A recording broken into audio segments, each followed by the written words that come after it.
for you to work over to turn in next Tuesday. So keeping in the textbook, reading ahead.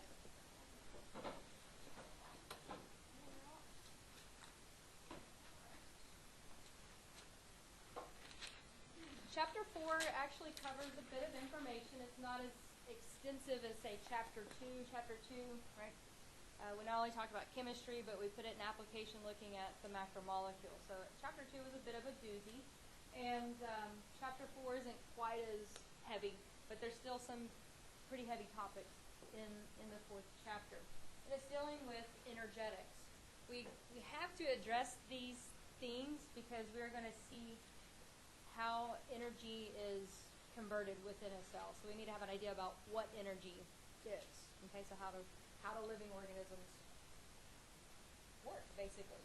And so the learning outcomes, the chapter objectives, we're going to talk about how cells use energy. We're going to talk about potential versus kinetic energy. We're also going to talk about some scientific laws, which include the first and second laws of the thermodynamics. We'll use these terms exergonic and endergonic, as well as a term that I'll use in place of that, or an alternate of that.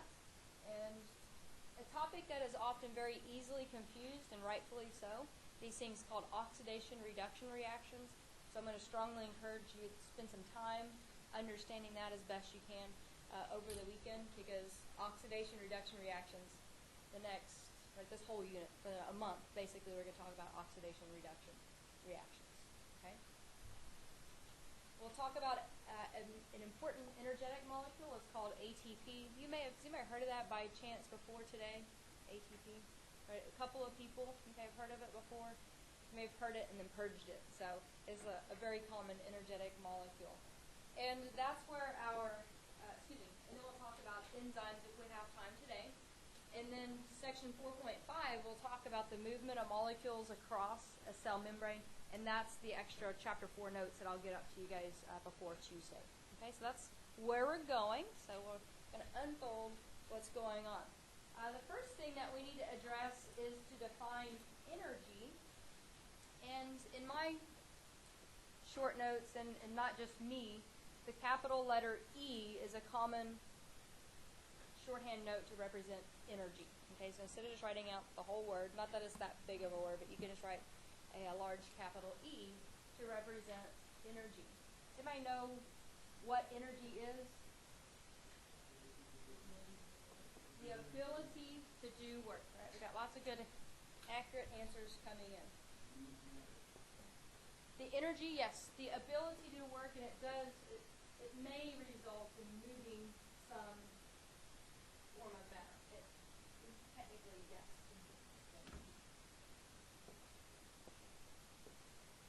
So energy is the ability to do work, and there are two subcategories of energy. What are they? Potential and kinetic. What do you know about potential energy?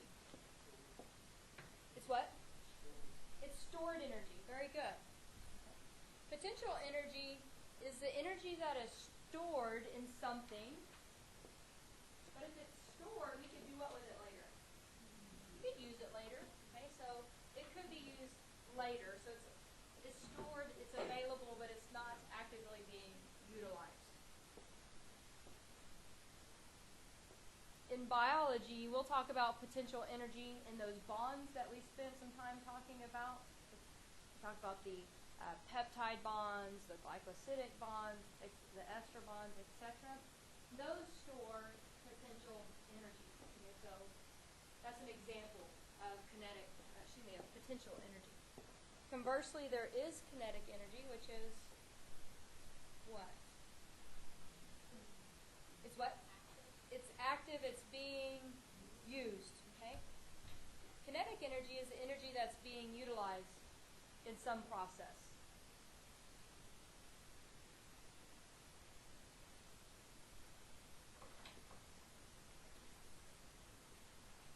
Kinetic energy is that energy that's being utilized. Okay? And in the biological sense, right, since we're studying biology, not TVs or something like that, in biology, some examples of kinetic energy, the energy being used, is what maybe you're more familiar with, is just physical movement. That is releasing energy. It's kinetic energy. It's energy in motion. Somebody have any other examples? Kevin. Yes, kinetic energy, yes. Okay, so muscle contraction is a great example. What else? Of kinetic energy in action in the biological system.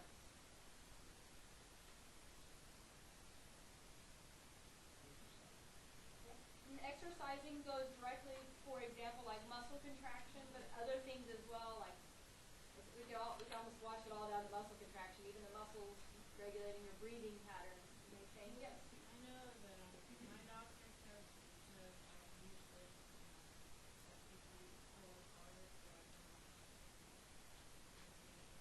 Yeah, so you've got your potential energy better be coming in all the time. So you probably got to eat a lot because you're exercising a lot. Good. What else?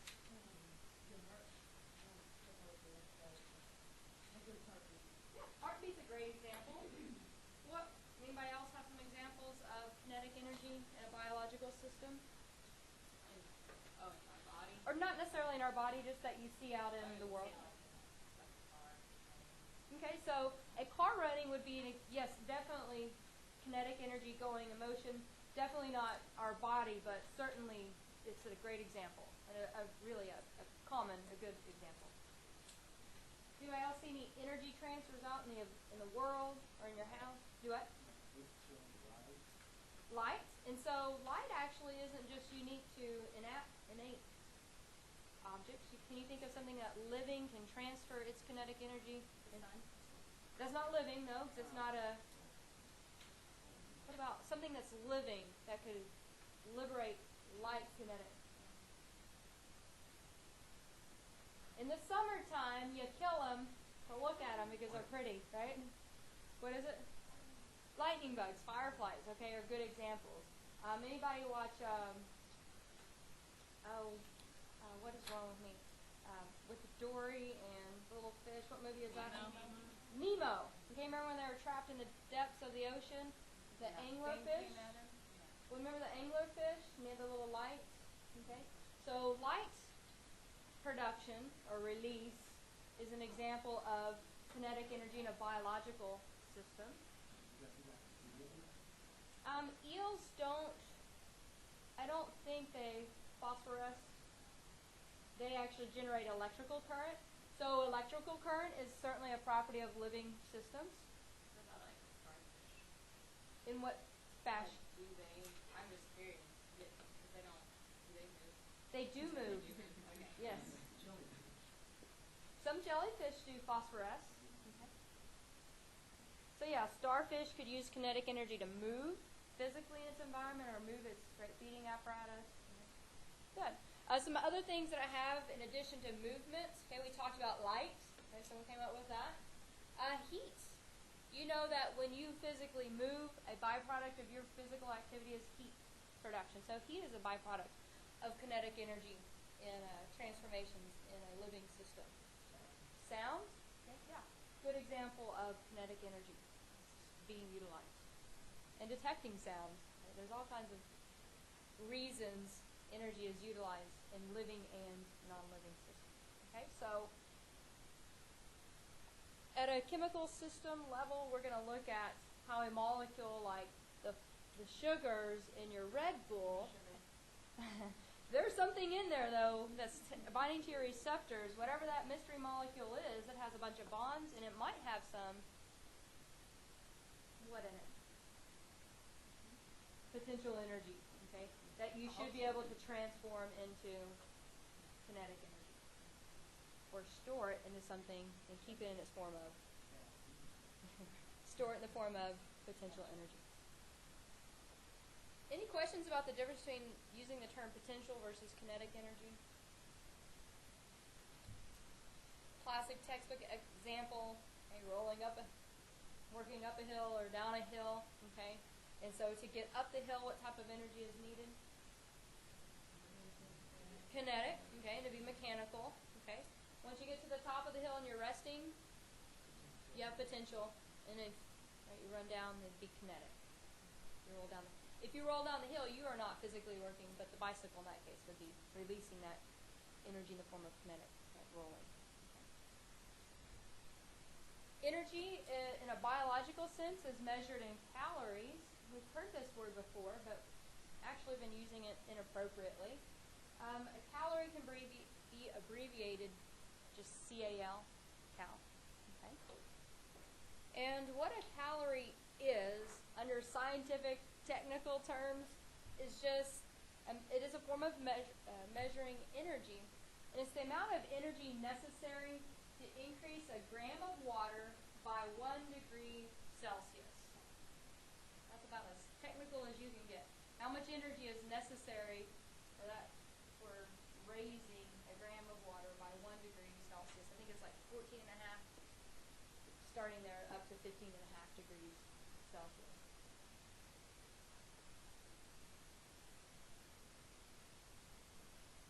That's the technical term, right? The amount of energy necessary to raise a gram of water by 1 degree Celsius. Where are you familiar with this terminology? Burning calories when you exercise, and also when you consume food, right? You turn on the back and you see the calorie information. That calorie information is actually in what's called kilocalories, or kilocalories, however you want to enunciate it.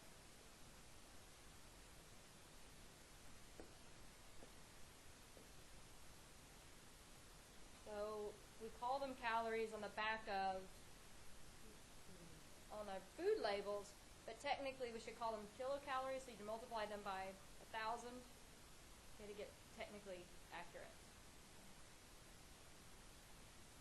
So it's just, we panic when we see thousands, right? Maybe we should go to the kilocalorie and actually represent it, so we cut back on all this yummy stuff. I have an example here where you'll be familiar with the kilocalories. As I mentioned, looking at your food label. Just looking at this little calorie count for a particular food substance. So in a biological system, one way to measure, and it's not the only way, but it's a common way to measure energy, is in calories. If you go into your chemistry classes, you may talk about joules and all kinds of other forms of measurement. But we'll talk about calories. Any questions about that terminology? So the calories of something, say a food item, represents the amount of what? It is in kilos, okay, so in thousands. And what else? Probably represents, we go using our term from the previous just moment.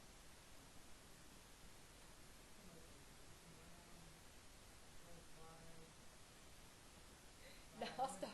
No, just go back to the previous bit of information. If I'm taking in nutrients, I'm taking in potential energy. Okay, that represents the potential energy. Sorry. All right. And so also in studying energetics, we've got to talk about some scientific laws. If you remember our definition of a law versus a theory versus a hypothesis, or observation even, you know that the laws are very well supported and usually have what associated with them? They're going to have some what? Do you remember what differentiate a law from, say, a theory? Well, theories are also accepted widely. They can be proven using math. Okay, there's some type of mathematical formula. And so we are not going to go into the mathematical formulas of the first and second laws of thermodynamics. No applause back there. But we've got to understand what they represent. Okay? And so these two really go together, the first and the second, so we can't talk about one without talking about the other. Does anybody read ahead and know what the first law of thermodynamics tells us? The law of energy conservation. Means that energy can't be created. Energy is not created nor destroyed. Good job.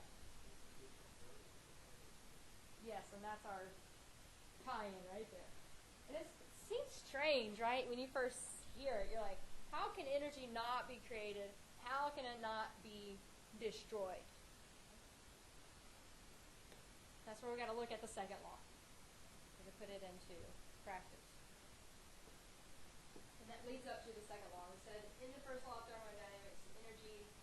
is what, Mr. Arnold? Converted to other forms. Okay? Or the word I have here is transformed.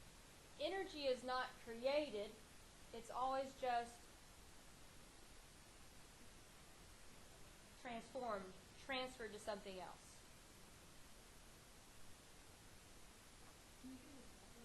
Yes, I want to let y'all write that down, and I got an example in my head. So what we said is, in this law of energy conservation, energy is not created, it's not destroyed, it's just transferred from one form to another. Some examples in your body is, let's go, I'm going to pick on your Red Bull today, okay? You can take it. Alright, so let's say this thing clearly has something besides water in it. That's why we buy it, right? Okay?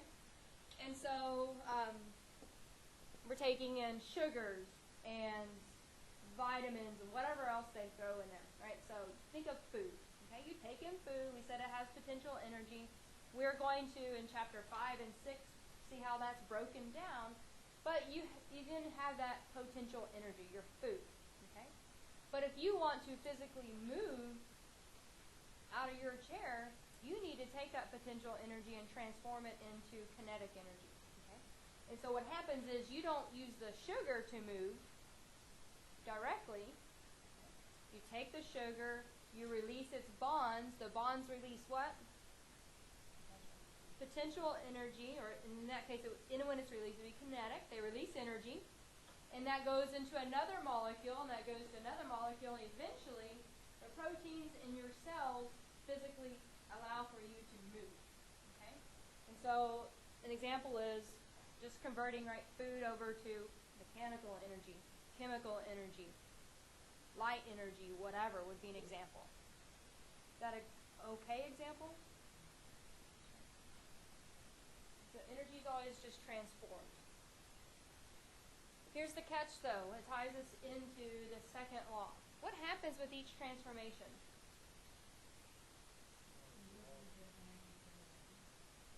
Energy is lost, and heat is a common way that energy is lost. Okay? So heat byproduct in chemical reactions, right, or any type of reaction, is a byproduct of this energy transformation. Sorry, I led you right in a second. I had another note for you about the first law of thermodynamics. Because energy is not created nor destroyed, you can add another comment to your first law that it's always constant within a system. And the system we care about is the biosphere, okay, the Earth. But you can look at within a living organism, a single organism. But in biology, we look at collectively the Earth, okay, all these energy transformations. Because energy is constant, energy is not created, it is not destroyed, but it is transformed. Now that leads us into the second law of thermodynamics. When energy is transformed, what happens? Energy is transformed into a new form. Okay? And here's where we get in trouble. It's like, well, we say it's lost, but technically it's not, right? It's just transferred. And so I'll try to catch you, and I'll try to catch myself. I say we make energy. I actually meant to say what? We transform energy. It's easier to say make than transform, but if you want to be accurate, you would say transform. Energy is transformed. Okay? And with each transformation, from, say, the food over to mechanical energy, it's not 100% efficient. As well, go back to that. So what exactly is The second law tells us that this energy transformation is inefficient, and sometimes it's called the law of entropy. So write this word down, entropy, E-N-T-R-O-P-Y.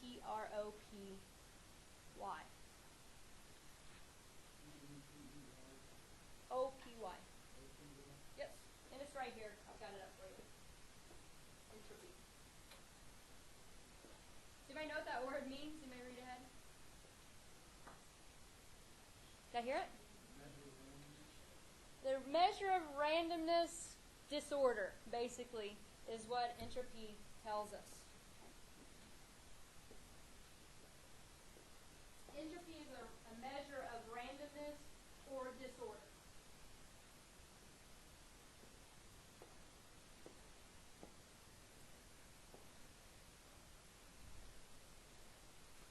And what it tells us, if energetic transformations are occurring without any external factors, each transformation occurs losing energy, probably in the form of heat or something, and it always goes in one direction,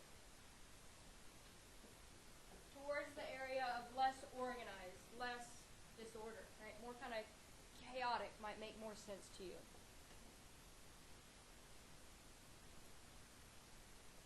I think some visuals might help you a little bit. One more word that you can tie in here is that they're spontaneous.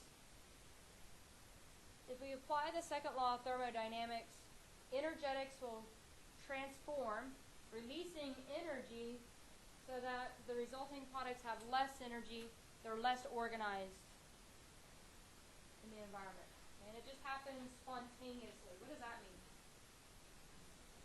Just on its own. Okay? Nothing's telling it what to do. So, think about in a non-biological sense. Okay, we can apply that to this little glass of water. Okay? Using the first and second laws of thermodynamics, where do you think, right, so our system in this case is a glass of water, or the ice water in there. Where do you think the energy transformation is occurring? Well, it's everywhere, but if we look at this, what happens? Okay, it may be evaporating before then it's first going to... No. It's going to melt. What's melting? The ice. The ice is going to spontaneously, by itself, transform in one direction from ice to water. Okay? And when it transforms from ice to water, it's liberating out energy in the form of... It's actually an action, so it would be kinetic energy. What form of energy would it be? If I'm melting ice? Heat. You don't think of ice as having heat in it, but when it breaks the bonds, heat is being liberated out into the environment.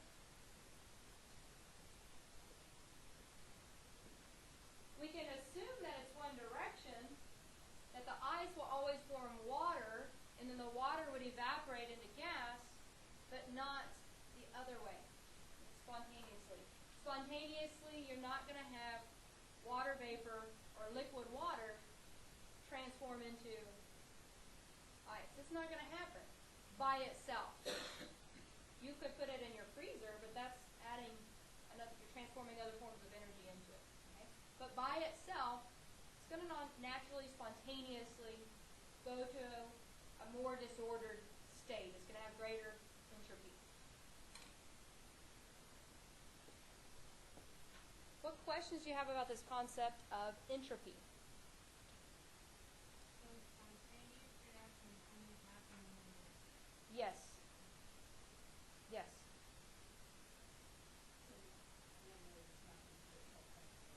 Correct. Because we're always going to a greater disorder. Great example I came up with or found last semester. This, right? I don't know, it's cute, but it helps you. Right? This poor little guy, okay? So at least one person's happy. Okay.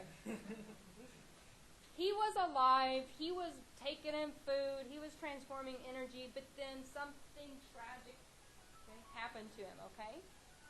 At that point, just laws of thermodynamics aren't controlled. He's not adding any, he's dead, okay? And so what happens is, what is going to happen to that poor little guy? He's going to decompose. And what happens is entropy, okay? He was ordered, he had atomic arrangement, molecular arrangement, cellular arrangement, tissue, organ system, right? He was a happy little organism. Now, he doesn't have any input of energy, and so his energy is going to spontaneously release out into the environment. Okay? and he's going to completely decay until his energy is no longer recognizable to us as that. It'll be as flat, okay, and so on and so forth. Okay, so this is what happens when we don't try to oppose it. The second law of thermodynamics. So when you say disorder, you just mean change? Disorder means, yes, you could use the word change. But the change is, it's reversible if we add what to it? Energy. Okay. But if we don't add energy to it, it's going to spontaneously change to where it's more dispersed, less organized. Ice will melt, the dead squirrel will decompose, etc., etc., etc. Your car sitting up on blocks in your yard is going to oxidize, right? We're going to transform the rust. For when you look at it, if in the end, yes, in a biological system, you could be that sad about it, but but if we look at the second law of thermodynamics in the again, keep getting these visuals, the sugars in your coats, okay, that's okay. We have a big complex sugar. We want the second law of thermodynamics to happen. We want to break those bonds so we can release that energy and use it. So it's not bad. It's useful. We just, as a living system, we've got to manage it so it doesn't overgo one way or the other.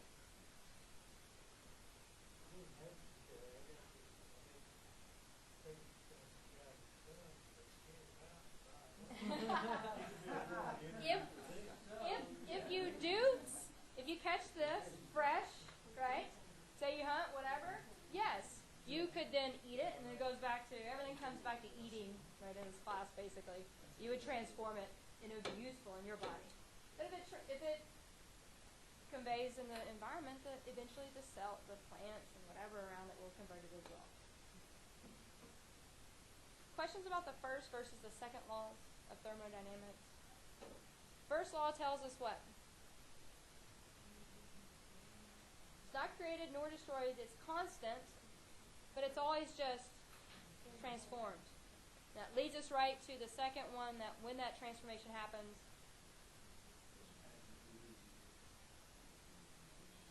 it's inefficient, right? So it's lost. It's kind of chaotic looking, if you will.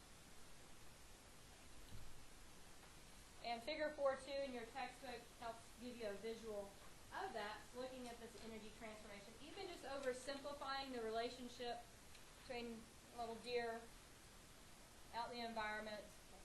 It's going to get its potential energy from green leafy matter, which got its potential energy right from the sun. And maybe you want to make a comment in the side. Our ultimate source of energy on our biosphere is what? Our energy comes from the sun. The sun.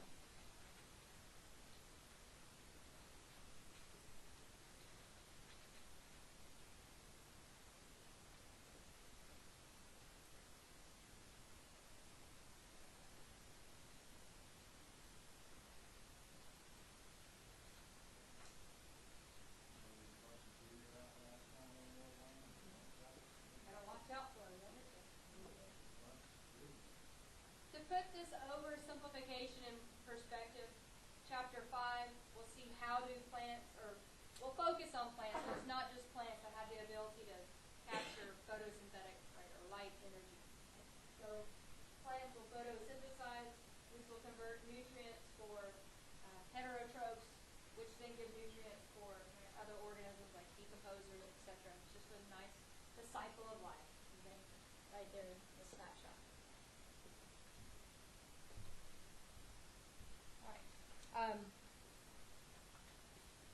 In the body, we've been really talking about this term called metabolism. Metabolism deals with this energy transformation within a living organism. Have I used the word metabolism before? We use it all the time. And really, when do we use it? When we got on a little too much winter coat, yeah, and they're like, my metabolism's slow. And like, I don't know. Step off Dr. Pepper, right? Yeah. So, it's not happening. So, metabolism in society, we actually misuse the terminology. And in a biological standpoint, metabolism is just basically the sum of all chemical reactions inside of a living organism, or you can go down to an individual cell.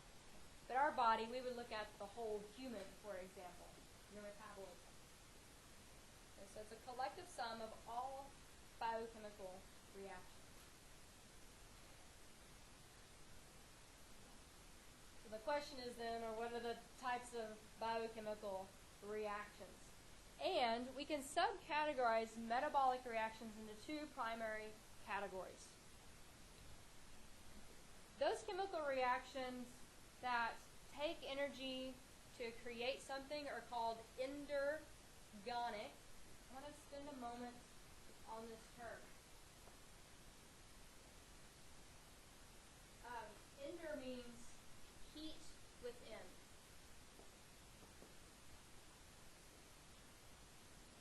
So, is talking about the endergonic, is talking about heat being added to something. If we're adding heat, we're giving energy. We're adding something, we're adding heat, energy to something. So it requires energy, but when we give it energy, we are actually, it's transformed and we are storing it. Endergonic reactions are those reactions that take energy to happen, but once they happen, that thing, resulting molecule, has potential energy in it. It's stored in the body. So, for example, again, we're going to talk about, I guess, food all day. Okay, when I eat something, I forgot my sippy cup today, but so I have my cup up here with my coffee in it. Right now, I'm taking in all the fats and the sugars in there, and I'm not exercising. I'm just standing up here or sitting at my desk, taking in all of those nutrients, and I've got a lot of endergonic reactions inside of my cells forming, what molecule did we identify going on in my body? Lipids, fats, right, being stored, okay? So I'm creating fats. It takes energy to create the molecules, to create the bonds, but we now know once the bonds are formed, I have done what with that energy? Stored it.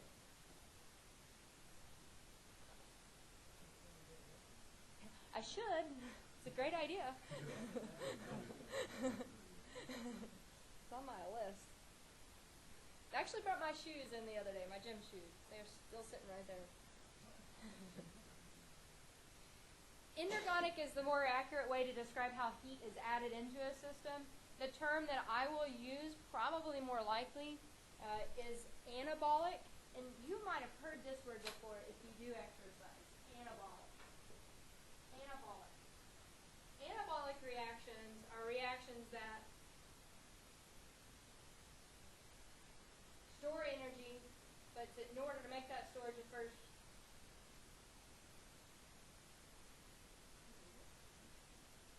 doesn't create it, it's transformed into it. So it takes energy and then stores it. So anabolic reactions are endergonic reactions. That's the word that I tend to use, is anabolic. So it's the same thing. Same thing.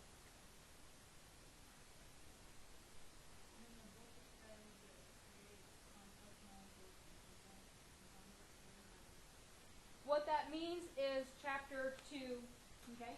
Do you remember how we talked, oh yes, I remember. Remember how we took amino acids and formed peptide bonds with the other amino acid? That peptide bond actually requires energy. And then we have a dipeptide is larger than just a single little amino acid. Okay? Exactly right. Right. What she said is it's just like when monomers are made into polymers. That's exactly what those are. They're anabolic reactions. If I want to build a protein, and this is where you'll be familiar with it.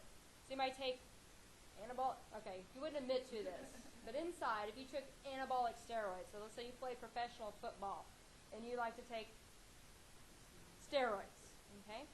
And they might call them anabolic steroids, because that's what they are. you would want to use what molecule it's anabolic to. So technically, they should say protein anabolic hormones, and those hormones cause the athletes to do what?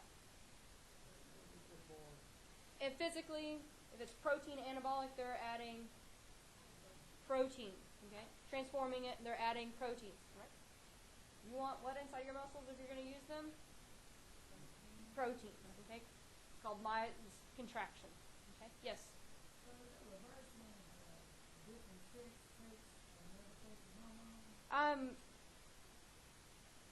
Us as general, we tend to associate femaleness with estrogen, and we tend to associate maleness with testosterone. But however, both the genders have both sex hormones within themselves, and it's not just those two. But what the difference is how the different cells respond to the hormones. So, for example, testosterone on muscles, right, tends to cause muscles to get bigger. So if a woman were to take testosterone, her muscles would get bigger, but it has antagonistic effect on more feminine type characteristics like mammary development and menstruation, etc. So yes, that too. So just in summary,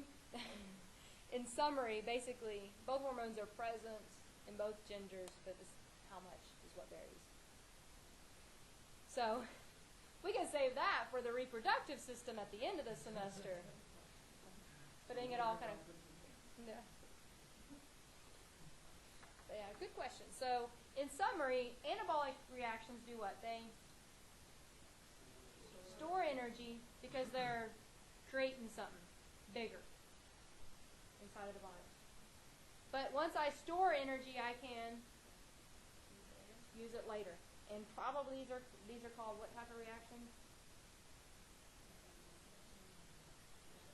Well, it'd be a form of kinetic, and it's called what? Endergonic builds something. If I want to release that energy in that something that was just built, Exergonic. Exergonic reactions are the reverse. So, for example, if you take a big protein, I could break the peptide bonds and release energy. Those are called exergonic. And heat would be release. Exergonic. Do I have a typo? No. Exergonic. Oh, I'm sorry. Okay. Exer means heat out. I was really like to have a typo, so I was double checking. The exer part means heat out. Okay, so it's liberating heat. Bonds are being broken. Heat's being liberated. So second law of thermodynamics right into action right there. Is it just heat or is it energy in general? Energy in general, including heat. What is ender again? Ender, the reverse means heat in. Exer means heat.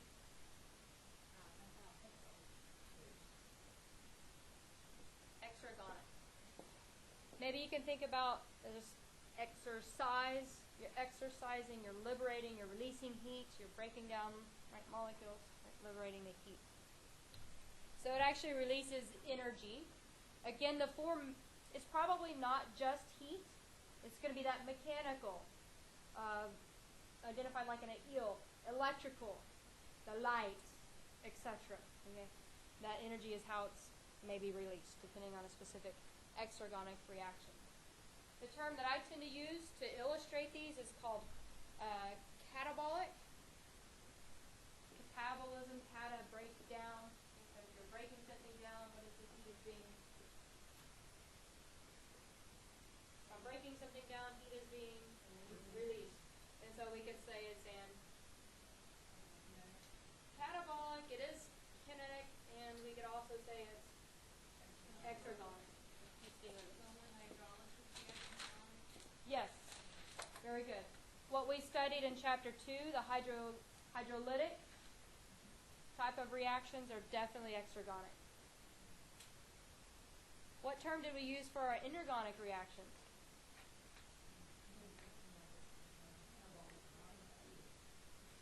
What?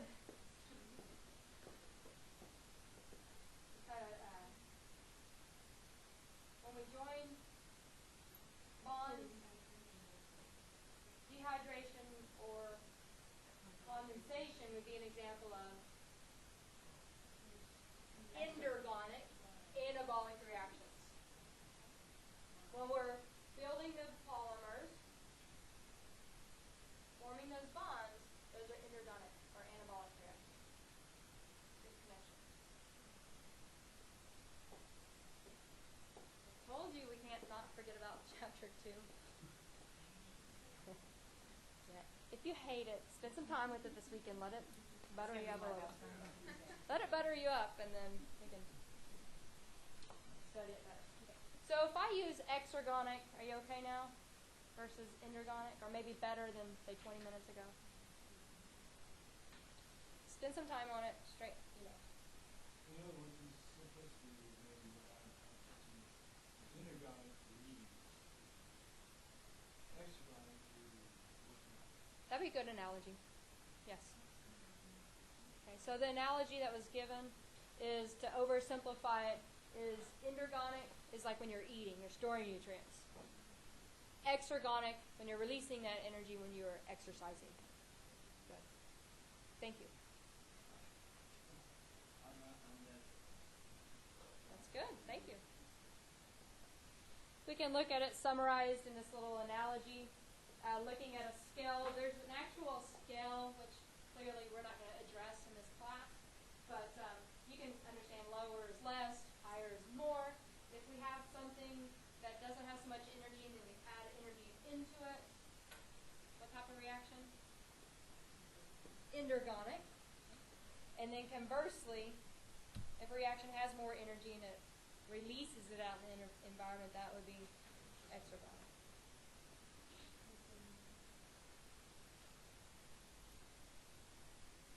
In order to understand these chemical reactions, we need to go back to some terminology.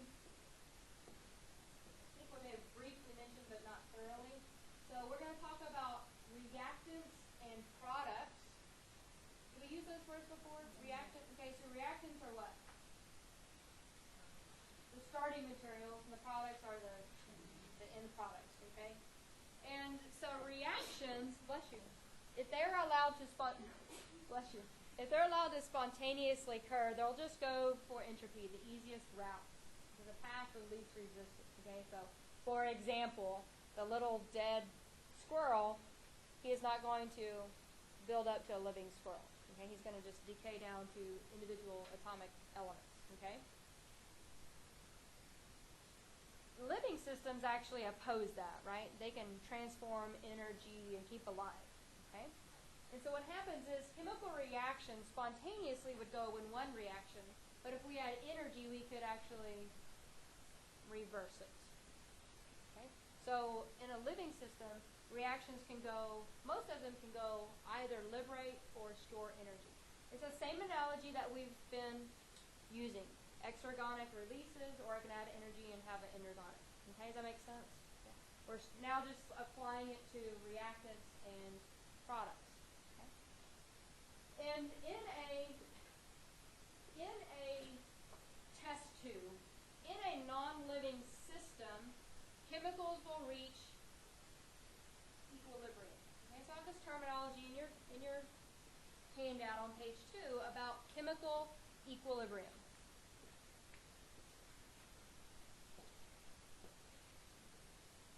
In chemical equilibrium, what happens is, if there's more products than reactants, let me do it in a way that you can handle. If there's more reactants than products, okay, the reactants are going to react until we get to the products, okay, until they're in equal concentration. So, in chemical equilibrium, under ideal, hypothetical, test tube, chemistry lab conditions, if you put some reactants in a test tube, the only enough reactions are going to occur until there's enough products that are equal. Okay? It's going to stop once the beginning amount is equivalent to the ending amount. when they reach chemical equilibrium. The reactants equal the product. Yes, until the reactants are equivalent to the product.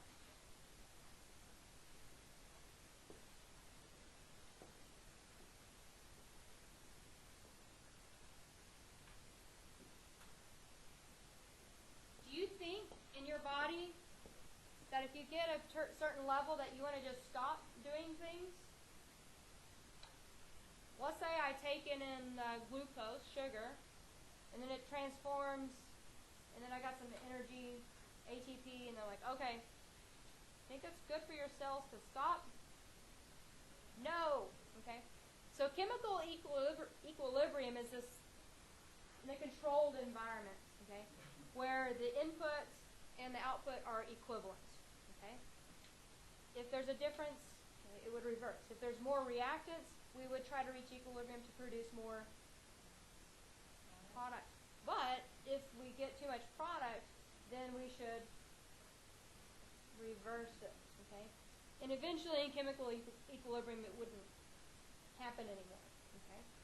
And so a term that I prefer to use more is what's called steady state. So on page 2, where it says chemical equilibrium, I want you to add also this description of steady state.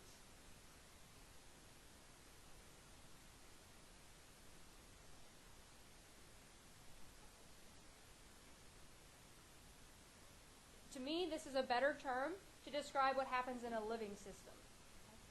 In steady state, what I want you to see is this, can you see this bold line in the middle? And then you can see a measured variable kind of fluctuating across it. For example, oxygen. Would you agree, without even knowing what's going on, that it's kind of important? Sure. We like it. Every moment, a few times every minute, we're going to breathe like 16 times a minute. You're going to take in some new oxygen, right? However, if you go to the hospital and they hook you up to one of those little oxygen sensors, it's going to consistently measure what? Does anybody know? Under ideal conditions, what percent of your blood should be saturated with oxygen?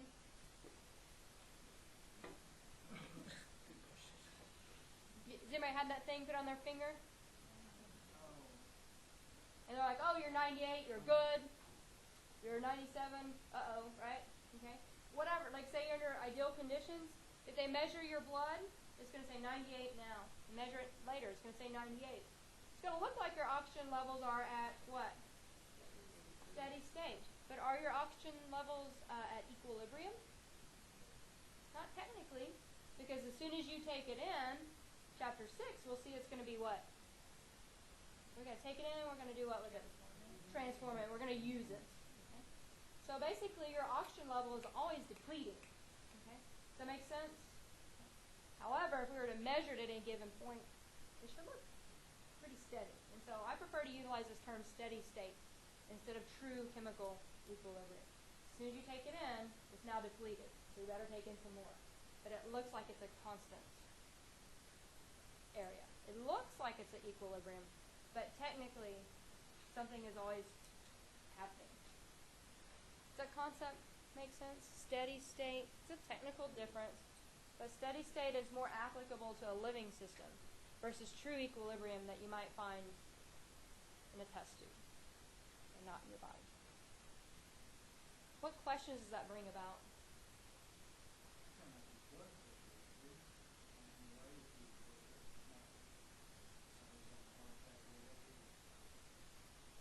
So if steady state's not maintained, then what? But just whatever the condition is, right? Bad news. Maybe death. Right? Question in the back? What's wrong with like a person that's asthma? What is causing them to not be able to take Yeah. the energy being used transfer the way we transfer? So if someone has asthma, there's something like an immune problem, and so their body's always like fighting an immune. Right? They're always the respiratory system's always inflamed. You ever seen tissue that's inflamed? What does it do? Swells up. So basically, the pathway that lets air in and out constricts, and so what happens is you need oxygen, but it can't get in easily, and then your exhale can't get out. So what's going to happen to your oxygen levels? Down. If you don't get that fixed, Dun dun dun, right? Starts Not, going real pale. yeah, so, yeah. So if I say steady state versus equilibrium, all right, here's where I said I want you guys to pay some attention. Looking at our reduction, oxidation, reactions. Oxidation, reduction, reactions. You'll notice that I've got it combined. This is a common way to, instead of saying oxidation, reduction, reactions, you can squish them into a single term, and the kind of shorthand note is called redox. Reduction, oxidation, reactions. A note that I'd like for you to really just hone in on here is electrons. Remember electrons? We'll spend some time talking about them, where they are. We noted that they can be shared or transferred. What we're going to study in redox reactions is the transferring of electrons. Redox reactions deal with transferring electrons from one substance to another.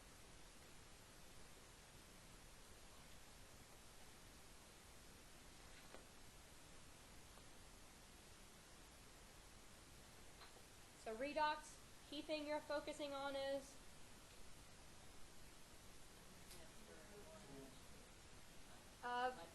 electrons. The superstar is electrons, okay?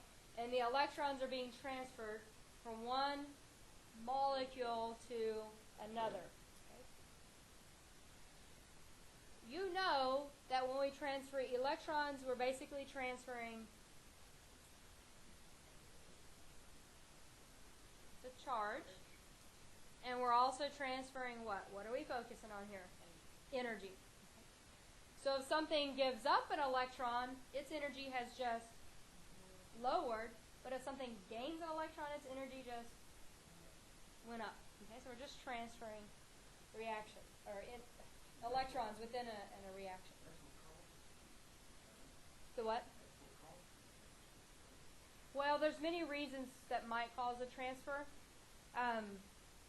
Most specifically, we'll look at photosynthesis and glycolysis and the Krebs cycle, maybe you heard of. Those are examples of oxidation reduction reactions. And so we really need to pull these apart. Even though they're interrelated, we need to look at them individually so we can see their relationship together. If something is being oxidized, it's actually liberating the electrons. If something is being oxidized, it's losing electrons.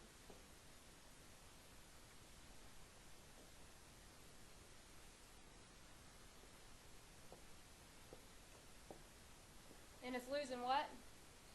Losing energy.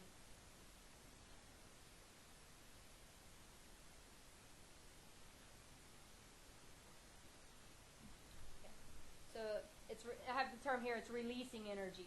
Okay? It's letting the energy out, right? So it itself has lost some energy, right? Releasing energy out into the environment.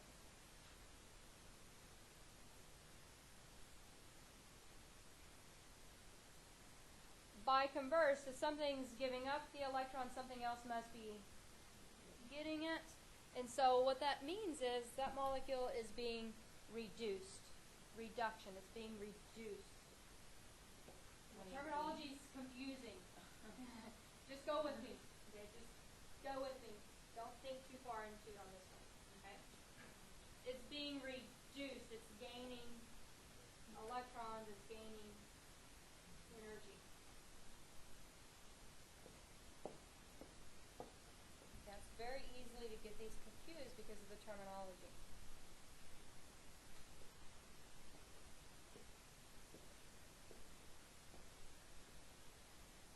When there's a reduction, something is gaining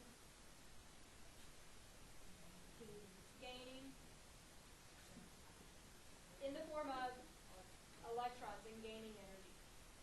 Is it reduction because it's a negative charge? Or is it just zero? No, it's not the second option. I don't know the history behind the terminology, but it's being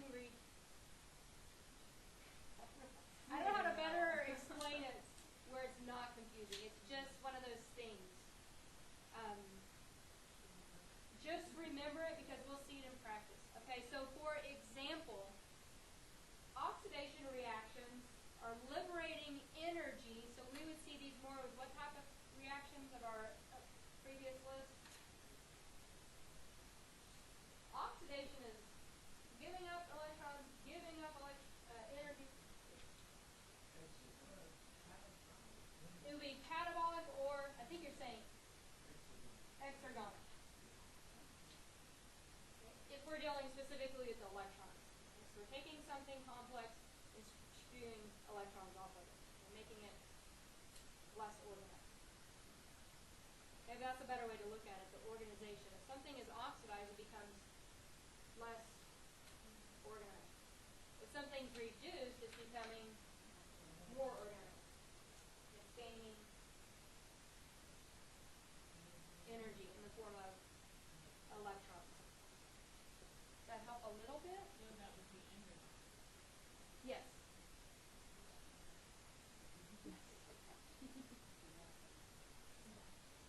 It's confusing, fully aware of it. So that's one of those things I'm going to ask you to spend some time with. Oxidation means electrons are released. Reduction, if something is reduced, gaining. Some examples, if you want to make some examples there on page 3 of your handout of each. When you catabolize glucose, glucose technically is being what?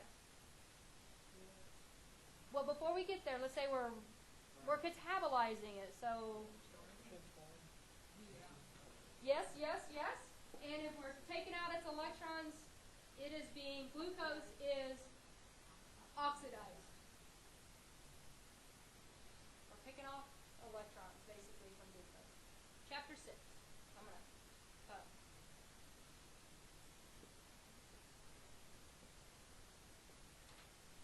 And the flip side is we took off electrons from glucose, so they must be going somewhere else, so the somewhere else that gets those electrons is being reduced. They don't just disappear, they've got to go somewhere. Because the energy is never created or destroyed, it's just transformed. So we'll definitely see oxidation reduction reactions coming up in chapter 5, photosynthesis, chapter 6, how the mitochondria work as well. They go hand in hand. You can't have one without the other. Do not read too much into this image, okay? Because it gets even more confusing if you get the technicalities of it. Okay? But if molecule A liberates its electrons over to molecule B, molecule A has been oxidized, and molecule B has been reduced. Don't read the tiny print. It'll get even more crazy. Okay? They're called redox reactions. Transfer of electrons.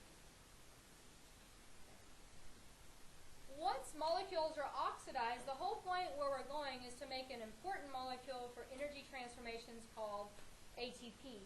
And what we're going to see ATP used for is a category of some major kinetic type of reactions. And we gave a list earlier, like what is energy used for, right? What type of work is done within a living system? In most systems, this is not an all-inclusive list by any means, but a generic cell is going to need energy to transport molecules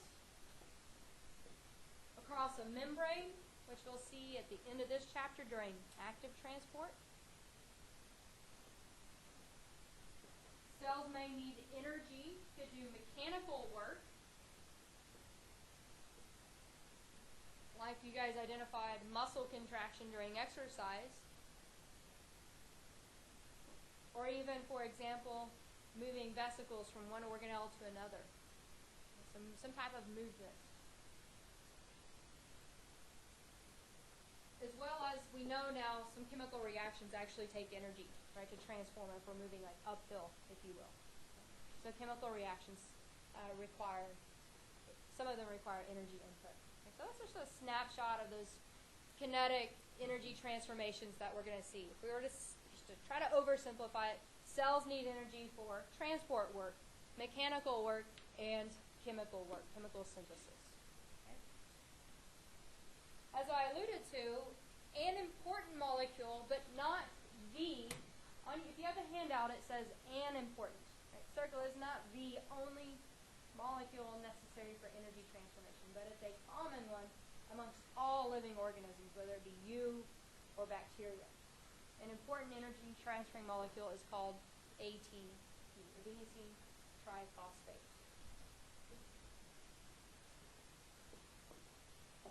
You have your handout. The molecule abbreviation is ATP.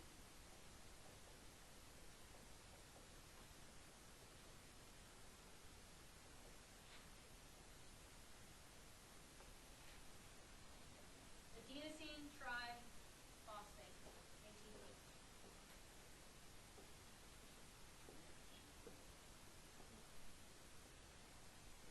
There are three important components of ATP. And for a note for yourself, it will look really familiar to our nucleotide structure. It's a nucleotide. Do I remember what makes up a nucleotide?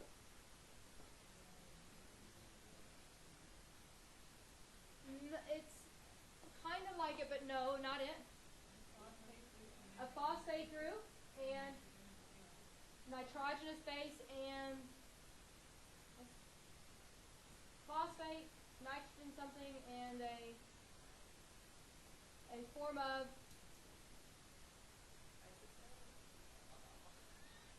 sugar, basically. You have a phosphate, a sugar, and a nitrogen-containing base. Okay? So most specifically in adenosine triphosphate, the nitrogenous-containing base is called adenine, A-D-E-N-I-N-E, adenine, and you want in parentheses that is the nitrogen-containing base, so you put capital N dash base, nitrogenous base.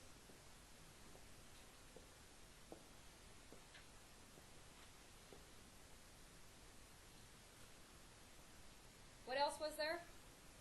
A sugar.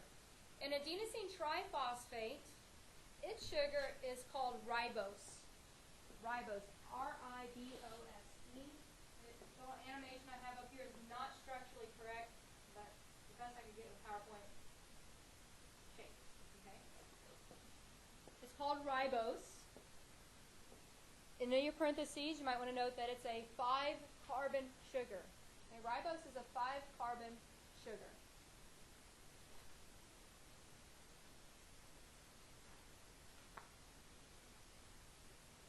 And then also we have to have, what else on the end? Phosphate, how many? 3. 1, 2, 3. Adenosine triphosphate. Doesn't look like much, but it's really important for transforming energy. We can metabolize it to release energy, or we can build it up to temporarily store energy.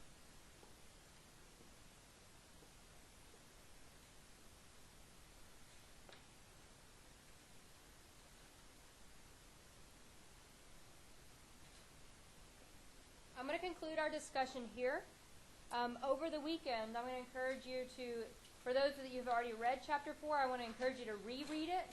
If you've not read it, by all means, read Chapter 4. So on their notes, 3 boxes, the 3 components would be adenine, ribose, and the 3 phosphates. Hold on. Yes? Deoxyribose is the sugar in DNA. So it's a similar structure to ribose, but it has one less oxygen group on it. So over the weekend, reading Chapter 4, getting into at least Chapter 4, Learn Smart, practicing, getting ahead. I do have a handout that I'm going to give you guys that you're going to submit on